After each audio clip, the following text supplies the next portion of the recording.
Hello my dear friends, मैं विवेक कुमार आप सभी का आपके और अपने यूट्यूब चैनल यूवी कंपटीशंस में स्वागत करता हूं।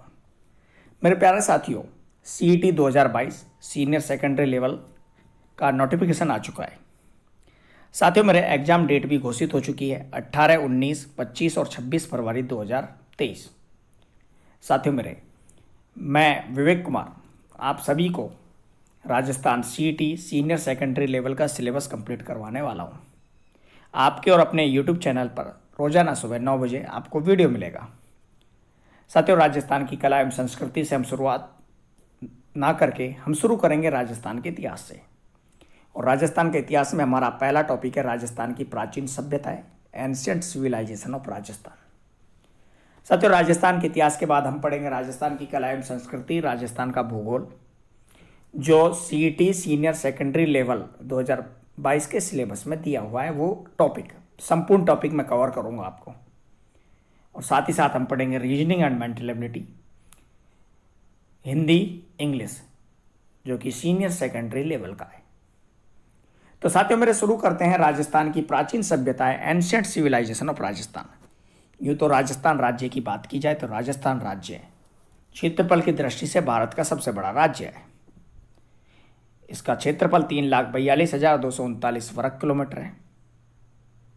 क्षेत्रफल की दृष्टि से 10.41% राजस्थान राज्य घेरे हुए है भारत देश का। साथियों मेरे, राजस्थान राज्य की बात करें तो राजस्थान राज्य की प्राचीन सभ्यताएं बहुत पुरानी है। पुरातात्विक साक्ष्यों के अनुसार राजस्थान का इतिहास पूर्ण पाषाण काल से प्रारंभ होता है, लगभग 6000 वर्षों से पूर्व का। अर्थात राजस्थान देश की सभ्यता एवं संस्कृति उतनी ही पुरानी है जितनी प्राचीनतम भारतीय सभ्यता एवं संस्कृति है। यानी कि राजस्थान राज्य की सभ्यता और संस्कृति भी उतनी पुरानी हम मान सकते हैं जितनी भारत देश की सभ्यता एवं संस्कृति है। ये सब जो लिखा हुआ है ये पुरातात्विक साक्ष्यों के अनुसार है, पुरातात्विक जो फैक्ट्स है उनके अकॉर्डिंग है। साथियों मेरे, राजस्थान राज्य के पश्चिमी भूभाग में लूणी नदी के तट से प्रागैतिहासिक काल के मानव जीवन के अवशेष प्राप्त हुए हैं। पश्चिमी भूभाग में भी लूणी नदी के तट, लूणी नदी का जो किनारा है वहां से प्रागैतिहासिक काल के मानव जीवन के अवशेष प्राप्त हुए हैं। पाषाणकालीन एवं उत्तर पाषाणकालीन काल में भी सभ्यता की एक धुंधली एवं मानव जीवन के होने की संपूर्ण रूपरेखा दिखाई देती है। साथियों मेरे, राजस्थान राज्य में प्राचीनतम काल में उत्तर पश्चिमी राजस्थान में वैसा मरुस्थल नहीं था जैसा वह आज है। आज वर्तमान में राजस्थान राज्य का पश्चिमी भाग मरुस्थल या थार के मरुस्थल के नाम से जाना जाता है। तो कहा जाता है कि प्राचीन काल में, यानी कि पूर्व के समय में, उत्तर पश्चिमी राजस्थान में वैसा मरुस्थल नहीं था जैसा आज है।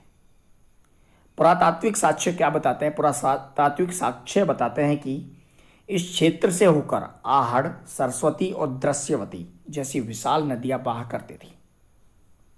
वर्तमान में वहां पर कोई नदी नहीं है। इंदिरा गांधी नहर की सहायता से फिर से रेगिस्तान को हरा भरा किया जा रहा है। तो प्राचीन काल में ऐसा मरुस्थल था नहीं।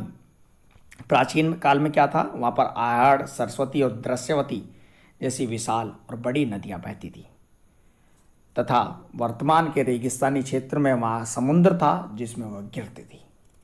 जहां आज रेगिस्तान है वहां पर पहले समुद्र हुआ करता था जिसमें आहड़, सरस्वती और दृश्यवती जैसी नदियां गिरा करती थी, उनका जल गिरा करता था। साथियों मेरे, इन नदी घाटियों में हड़प्पा, ग्रेवेयर और रंगमहल जैसी संस्कृतियां फली फूली तथा यहाँ पर की गई खुदाइयों से खासकर कालीबंगा के पास 5000 साल पुरानी एक विकसित नगर सभ्यता का पता चला है। तो राजस्थान राज्य की सबसे पुरानी सभ्यता कौन सी है? कालीबंगा सभ्यता। कौन सी सभ्यता है? कालीबंगा सभ्यता। हम कालीबंगा सभ्यता के बारे में विस्तार से पढ़ेंगे कि कालीबंगा सभ्यता में हमें क्या मिला, कब इसका उत्खनन हुआ, कितने वर्ष पुरानी सभ्यता है, स्थान कहाँ पर है, उसके बारे में विस्तार से पढ़ेंगे। तो जुड़े रहें डेली 9 बजे। पता चला है तथा ऐसा कहा जाता है कि प्राचीन ऋषियों ने ऋग्वेद के कुछ मंडलों की रचना यहाँ की थी। किसमें? कालीबंगा सभ्यता में। साथियों मेरे, आज से करीब 1 लाख वर्ष पहले मनुष्य मुख्यतः बनास नदी के किनारे या अरावली के उस पार की नदियों के किनारे निवास करता था। आज से लगभग 1 लाख वर्ष पहले की बात है। आदिम मनुष्य था। आदिम मनुष्य अपने पत्थर के औजारों की मदद से भोजन की तलाश में हमेशा एक स्थान से दूसरे स्थान को जाते रहते थे। मनुष्य कहते थे आदिम मनुष्य, आधे मनुष्य। वो पत्थरों की औजारों की सहायता उपयोग किससे करते थे? पत्थरों के औजारों का, क्योंकि उस समय पर लोहे के औजार, चांदी के, सोने के औजार तो थे नहीं। औजार किससे थे? पत्थर के। और पत्थर के औजारों की मदद से क्या करता था? अपने भोजन की तलाश करता था, शिकार करता था। अगर मनुष्य को शिकार एक जगह नहीं मिला तो वो दूसरी जगह चला जाता था, यानी कि वह अपना स्थान परिवर्तित करता रहता था, एक स्थान से दूसरे स्थान की ओर भोजन की तलाश में जाता रहता था। इन जो औजार हैं, इनके औजारों के कुछ नमूने बैराठ, रैंद और भानगढ़ के आसपास पाए जाते हैं। तो उनसे साक्ष्य मिले, पुरातात्विक साक्ष्य मिले कि उस समय का मनुष्य पत्थर के औजारों का उपयोग करता था। साथियों, राजस्थान के पुरातत्व विभाग ने भारत सरकार के पुरातत्व विभाग की मदद लेकर राजस्थान राज्य के विभिन्न भागों में उत्खनन का कार्य करवाया और विभिन्न सभ्यताओं की खोज की, तथा यह उत्खनन कार्य आज भी जारी है, यानी कि खुदाई आज भी चल रही है। नई नई चीज़ें मिल रही है, जो पुरानी चीज़ें, पुराने साक्ष्य मिलते जा रहे हैं और खुदाई आज भी जारी है। तो राजस्थान में विभिन्न सभ्यताएं जैसे कि कालीबंगा सभ्यता, आर्य सभ्यता, गणेश्वर सभ्यता, बालाथल सभ्यता, रंगमहल, बागोर आदि सभ्यताएं एवं उनकी संस्कृति पाई जाती है। तो राजस्थान राज्य का इतिहास पुराना है, लेकिन भारत के इतिहास जितना ही पुराना है। राजस्थान की प्राचीन सभ्यताएं, अगले आने वाले वीडियो में हम पढ़ेंगे कि राजस्थान राज्य के 33 जिलों में कौन कौन सी सभ्यताएं मिलती हैं, और फिर पढ़ेंगे कि कौन से काल में कौन सी सभ्यताएं फली फूली और किस सभ्यता का जन्म हुआ। उसके बाद पढ़ेंगे कालीबंगा सभ्यता, जो सभ्यता दी है, आर्य सभ्यता, 5 सभ्यताएं दे रखी हैं, 5 सभ्यताओं के बारे में हम पढ़ेंगे। उसके बाद कंटिन्यू हमारे वीडियोज डेली चलते रहेंगे और साथ ही साथ इनके क्वेश्चंस और आंसर भी चलते रहेंगे। प्राचीन सभ्यताएं जैसी खत्म होंगी, उनके क्वेश्चन आंसर, उसके बाद कालीबंगा सभ्यता के क्वेश्चन आंसर आपको होते रहेंगे। तो जुड़े रहे मेरे साथ और बने रहे आपके और अपने यूट्यूब चैनल यूवी कंपटीशंस पर। वीडियो देखने के लिए आपका सभी का धन्यवाद। साथियों, मेरे वीडियो अच्छा लगा और अभी तक आपने हमारा चैनल यूवी कंपटीशन सब्सक्राइब नहीं किया है तो चैनल को सब्सक्राइब करें।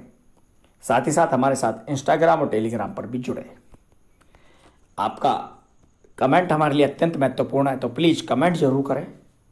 आपके कमेंट से ही हमें कुछ नया करने के लिए प्रेरणा मिलेगी। थैंक यू सो मच, धन्यवाद। मिलता है एक नई वीडियो के साथ आपके और अपने यूट्यूब चैनल यूवी कंपटीशंस पर।